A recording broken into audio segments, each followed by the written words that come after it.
بسم الله الرحمن الرحيم maanta waa shijirad cusub mukhtaar weeye meesha madka salaamay waxaad ku leeyahay kusoo dhawaada maanta waxaad ii haya sheeko cajaayib ah sheeko aan beri hore maqlay sheekadan koleyba waad maqasheen baan u malaynayaa dadkii maqlayna dee koleyba daa khaladka sheegooda ay sheegaan sheekadan waxaa ka dhacday beri hore dhacday waxaa tirahaan waxay ahayd beri aad iyo aad u fog bay ka dhacday dalka ciraaq shaam iyo ciraaq meelaha agteeda syria ay ka dhacday marka waxaa la yidhi waxaa jiray oday saddex carruur dhalay saddexdiisa carruura ayuu ku yidhi xalka inta dhiman buu dee naftii markay sii haysay oo doonaya nafti ka baxdo ayuu isku yeedhay wuxuu ku yidhi xoolaha waydii qaybiyey saddexdiina midna wuxuu leeyahay cagaarka midna wuxuu leeyahay casaanka midna wuxuu leeyahay waruudiga marka wuxuu yidhi haddaad isqabsataanna waxaad u dadkataan boqorka xaggaa jooga boqor aad iyo aad u fiican weeye boqorkaas idii sheegeed kala saaray haddaad isqabsataan marka muslim way isqabsan doonaan markaa naftii baa ka baxday markaa way aaseen way kaxeeyeen oo way soo aaseen markay salaada ku tukadeen ayay xaggii qabashadii ka bilaabatay way isqabsadeen oo dagaal baa ka dhacay iyo shaki iyo anigaa lahaa iyo intan anigaa le iyo waxaan anigaa leh sidii unbay isku haysteen oo dhibaatooyin waaweyn baa ka dhacay meesha way isku haysteen marka way dhaqaaqeen oo waxay yidhahan waa bixinay waa tegaynaa waxaa tegaynaa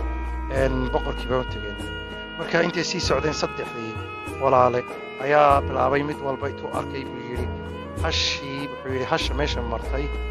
way dhutinaysay oo dee laangadhoo kale baheed maxaa la yidhaha way dhutinaysay marka kii dhexena wuxuu yidhi markii intuu hadlay buu yidhi way cawarnayd oo dee ilbee la hashii meesha martay hadda waa habeenoo waa gudcur oo dee mid leydha lama arkayo marka way sii socdeenoo kii saddexaad baa yidhina wuxuu yidhi saaladii maxaa la yidhaahaa waad garanaysa ma garanay magaca soomaaliga lagu yidhaahee wuxuu yidhi seyntii baa ka jaran hashii meesha martay marka habeen baheed oo gudcur baheed meeshu aad iyo aad bay madoobeen marka muddo markay socdeen nin baa soo orday oo lahaa war halbaa iga lumtay miyaad aragteen markaas kii ugu horreeyey baa yidhi ugu yaraa baa yidhi miyay dhutinaysay oo laangara way ahayd haa buu yidhi marka kii labaad baa ku xijiyey wuxuu ku yidhi miyaa cawarneed oo ilbay la ayd haa ayuu yidhi marka kii saddexaad baa kusoo boodiyey wuxuu ku yidhi sayn may lahayn oo dee haa buu yidhi marka saddexdoodiiba dee ninkii baa weydiiyey haddaba meelay hasheedii hadda meeshanu waa gudcur markaasuu ku yidhi maan arag ku yidhaahdeen marka isagii baa xanaaqay meeshii buu ku qabsaday dagaal iyo rabshad baa ka bilaabmay marka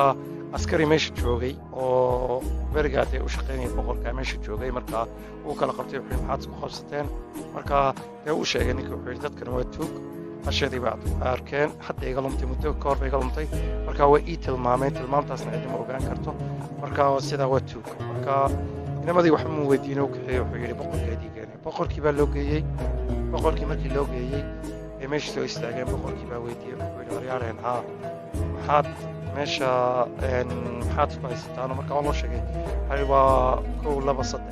ninkii odaygaa u sheegay yidhi sheekadu waxay ahayd hashii baa iga lumtay iyadoo meeshu ka ducur tahay oo madow marka waan weydiiyey marka tilmaamaheedii oo dhan bay sheegeen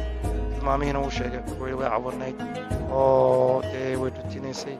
saddexaadna wuxuu ku yidhi sayn may lahayd marka saddexdoodii markay isku yimaadeen ninkii boqorkii u qoslay wuxuu yidhi waxay weydiisasanaa adduunka ayaa soo maray maanta waa kala saaraya dadka dee markaa uu bilaabay si uu kala saaro wuxuu yidhi dee sheekadu maxaad ogaatay kii ugu horreeyuu yidhi maxaad ka ogaatay inay hashu dhutinaysay markaasuu yidhi ayadoo ku ducuro weliba waxba aad arkin oo iftiin jirin oo waxaasoo dhaceen markaasuu yidhi dee kollayba anigu raadkii baan eegayoo raadkii waxaa arkay buu yidhi mid dee ciidday ku quusaysay midna ciidda kuma quuseeninoo markaa waad garanaysaa inay tahay dhaawac tahay dee lug la'dahay lugteedu dee laangadho tahay marka wuxuu ku yidhi adigu waad badbaaday kii labaad buu weydiiyey ku yidhi war adiguna sidaba u tiri way cawarnayd oo ilbay la'ayd marka isaguna wuxuu yidhi geedihay cunaysay ayaan arkay dhinac bay ka cunaysay dhinacna way ka tegaysay markaa tuutuu boqorkii yaab u istaagay buu yidhi adiguna waa badbaaday kii saddexaad buu ku yidhi war adiguna seebaad u garatay markaasuu yidhi taasna waxay u dhacday buu yidhi anigu waad garanaysaa saxarada dee geela dee si ayadoo haysta waa inay fardhiso markay haysato sayntii haysato markaa may fardhisneenoo dee toos bay u dhacaysay dhulka marka intaasaa ku gartay markaasuu yidhi saddexdiina waa badbaadeen ninkii buu ku yidhi war orodoo hashaadii doono raggana ma haystaan marka uu iska daayay wuu baxay odaygii markaa boqorkii baa ku yidhi idinku maxaa u timaadeen markaasi sheeko aabaheen baa noo sheegay oo dhaxalkii buu noo kala qaybiyey marka dhaxalkii baa isku qabsanay markaa wuxuu yidhi boqorka u taga markaasuu yidhi boqorkii dee kollayba u dhintay oo aabbahay buu ahaa anigaa ninkiisii aa meesha sii haya markaa berri baa idii tarjumi doonaaye maanta qolka martida taga cuntaya waxna u geeyay ninkii buu ku yidhi marka way baxeenoo cuntadii baa loo geeyay ayagoo qolkii fadhiya marka ninkii boqorka u shakiyey wuxuu diray wasiirkiisii buu diray wuxuu yidhi war orodoo dadkan dhegaysa waxay ku hadlayaan wax bay yaqaanaanoo dee malaaqaybka iyo waxaasay ka faaloodaane bal orodoo iisu dhegayso marka cuntadii baa loo keenay ninkana uu ka dhegaysanaya albaabkii hortiisii markaasuu maqlay kii ugu horreeyaa yidhi allah hilibka rida macaana haddee ayad naas jaqsiin oo naas nuujin marka kii labaad baa soo goday wuxuu yidhi allah roodhidana macaana hadday naagtii samaysay dee ad lahayn caadadii lahayn oo bishii ku jirin marka kii saddexaad baa soo booday oo wuxuu yidhi isaguna isagoo cuntadii cunaya alla bariiskanu macaana hadduu boqorkan hadda jooga aabbihii ahaan lahaa ay ka ficnaan lahayd marka ninkii baa soo baxay oo soo cararay wuxuu u tegeyba dee boqorkii buu cararay oo boqorkii baa weydiiyey guri war maxaa dhacay ii sheeg sheekada maanta dhacday markaasuu yidhi saddex wax bay yidhaaheeno mid ma sheegi karo markaasuu ku yidhi waayahay ii sheeg markaasuu yidhi ridii la cunayey ayay yidhaaheen ayad baa naas nuujisay waxaasuna waa been baa malaynaya ayad markaa boqorkii baa yidhi war orodoo soo hub soo orodoo tag dadkii laga soo iibiyey ninka ka shaqeeya madbaxa mise kitchen ka shaqeeya weydii xagga rida laga soo iibiyey markaa tagoo soo weydiiyey reerkeedii waa loo tegey ninkii uu soo weydiiyey warayaadhe maxaa ridaya waxan ma ayad baa naas nuujin jirtay haa bay yidhaaheen mucjise aheedoo naga raalo hinaadii iidka iibinayna ma hinaadka iibino isbargii reedna saas ahayd markaa ayad baad hayn jirtay oo sidaa oo naas nuujin jirtay markaa ninka isagoo la yaab madaxiisa hayaba boqorkii usoo noqday boqorkii buu u yimi ku yidhi war boqor waxaasaa dhacay sheekadiina dhab bay noqotay markaasuu yidhi war orodoo isagoo kijinkiina tagoo gabadhii ka shaqaynaysay berigaa roodhida samaynaysay waqtigaa roodhida samaysay shalay samaysay orada soo weydii ayadii baa loo tegay waa la weydiiyey waxaa la yidhi ma sidaasaa haa bishii baa ku jiray waqti baa ku jiray allah hayaa markaasaa lagu yidhi waayahaye boqorkii buu soo noqday wuu sheegay wuxuu yidhi war boqorow sheekadana dhab bay noqotay boqorkii baa sii yaabay wuxuu yidhi war tii saddexaad ku sheegay ma sheeg markaasuu ma sheegi karo haddii markaasuu yidhi ma ii sheeg markaasuu yidhi ammaan haddaad siinaysid oo ay dileen boqortooyadii berigii hore dadka way dili jireen kowbay kaga siin jireen dadka xanaan qabo markaasuu ku yidhi ammaan baa ku siiyey markaasuu yidhaaheen aabbaha maaha markaasuu yaabay oo is yidhi waryaha haa sidee ay waxan u dhaceen markaas hooyadii buu tegey hooyadii buu ku yidhi dee waxaasaa dhacay waa ogaaday aabbahay muu dhalin maxaa dhacay markaasay uga dafatay markii dambe markuu yidhi sidaa waa isdilaya waxaasaa dhici doona markaasay tiri waa yahay oo kuu sheegay aabbaha boqorku ahaa meeshuu haystay cadow badan baa meel walba naga imanayay markaa kolleyba maad isaguna wax muu dhali jirin marka waxay sidhi kursiga iyo boqortinimada haysanoo waxaasaan u sameeyey ceebta u sameeyey markaa nin kale ayaa aabbaha ah markaa boqorkii baa soo baxay isagoo naxsan oo madaxiisa haya oo yaabsan markaa uu soo cararay wuxuu yimid ninkii buu ku yidhi saddexdii ii keenay markaa saddexdiina markii loo keenay buu weydiiyey wuxuu ku yidhi waryaadhahe haa sidee baad u garateen waxa xalay ku sheekayseen ay doonayeen aan garto haddaad ii sheegi weydaanna waa dhimasho caawa waa kowba laga siinaya qaybkaad taqaanaan iyo sixroolaadkii iyo arrimahaas u jiro markaasay yidhaaheen maya anagu waxma naqaano markaasuu yidhi waa yahay qofkii yidhi rida ayad baa naas nuujin jirtay waa iyo markaa kii ugu yaraa baa yidhi anigu ahaa markaas lagu yidhi sidee baad u garatay sheekada haddaa sixroolo ahayn hadda sheeg mise waa lagu daldalaya markaasuu hadlay wuxuu yidhi waxay u dhacday sheekadan baa kuu sheegaya markaasuu yidhi hilibkii marka lanoo keenay waad garanaysaan buu yidhi dadka yaqaana ayda baruurta waxay u dhaxaysa lafta iyo hilibka kabacdi haraggii baa imanaya si wuxuu yidhi xagga xoolaha normalkana waxaa weeye laftii hilibkii kabacdi waxa ku xiga baruurtii kabacdi waa haraggii marka wuxuu yidhi anigu xaggaasaan ku arkay marka waxay lahayd haraggii baruurtii baa u dhexaysay lafaha iyo hilibka markaa waan gartay ine ayad soo naadmuujisay markaasuu yidhi waad badbaaday markaasuu kii labaad weydiiyey ku yidhi sidee waad u garatay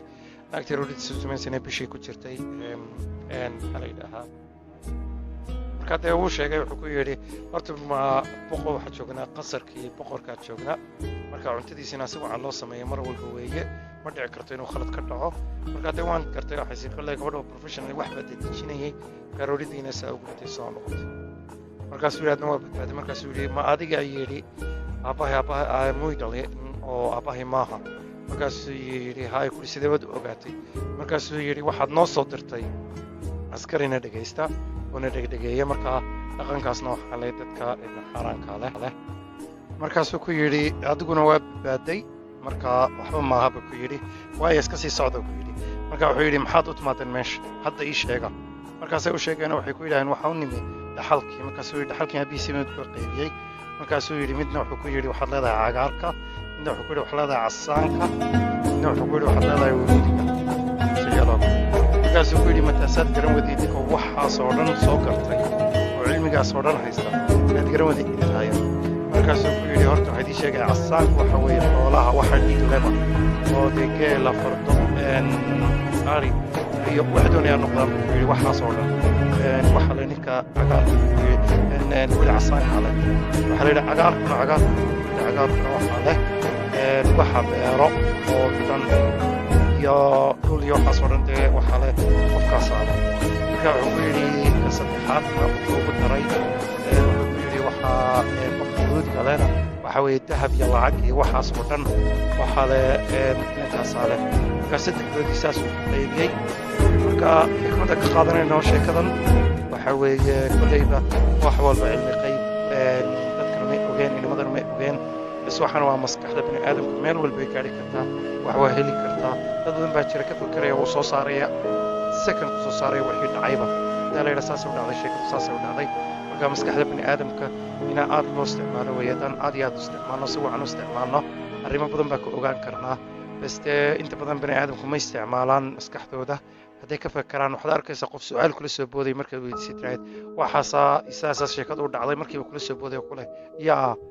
maxay u dhaceen wuu garan karaa hadduu yaro fekero in yaroo 5 second ah oo jaanis la siiyo marka maskaxda baniaadamka ilaahay maskaxdanuna siiyey aad iyo aad ayay u weyn tahay afalaa yacqiluun afalaa yubsiruun qur-aanka maanta waa ku soo noqotaa marka sheekadeena maanta waa taas xikmad baa ka jirta xikmaddaasna la qaato insha allah iyo haddan waxaad kuleeyahay aniga mukhtaar sheekayda waxaad kuleeyahay kulantii dambe وخير بس ilaawina inaada share iyo like subscribe kumadkana kusoo qoraad aad ka heshay insha allah sheekooyin dambana waa idin keeni doonaa maca salaama